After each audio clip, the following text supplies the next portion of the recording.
bigat. Nonetheless, on the side mount, kumakain ka. You're gaining mass literally. So kung anong bigat ko, 115 is 115. I become heavy because I am sitting down on a position kung saan siya mahina. Ito lang ha, sa leg na area. Okay, ito kayo da. Kung nandito side mount ko, yan, madali ako mag-bridge-position. Sige, bridge, takas. Madali yan, para sa kanya. Diba? Okay, balik tayo ito. Very good. At kahit nandun ako, and I'm trying to attempt to be heavy, although wala akong matutungan sa muscle, matatakasan pa rin ako ito. Takasan. Mapapon na yan. Literally bumangon siya. Oh, yun lang. Bumangon siya in this case. So, you have to be in a place na kung saan siya mahina. Wala ko na mag-gain ka na ng muscle. So, what I like to do, balikan ko na kayo, dito ka sumay mount. Yung kamay mo instead na nasa ilalim, dito, may side mount. Para sigurado mahina talaga, yung pulo, gaan mo. Hindi lahat ang bigat mo. Yun, una mo pa ng takasan mo ko.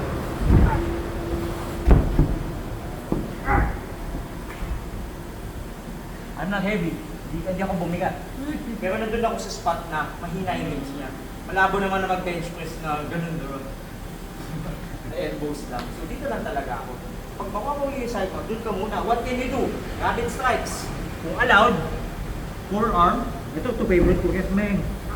Pwede yan. Basta wag elbow. Pwede yan. O, tapos susuka ulit. Supat dito. Supat dito. Ito definitely bawal. Ito ewan ko lang kung allowed. Pero all the rabbit shots pwede. Pag pili kayo, pag sige, kinukontra na niyo kamay ko. Pero malapit ka na rin isa mo kailangan. Isa siya mahina. Basta kung gusto mo kontrahin yung katawan ng tao sa sahig, yung dalawang hinge points. Leg, nakasingit. Ito siya, yung malabo. Okay?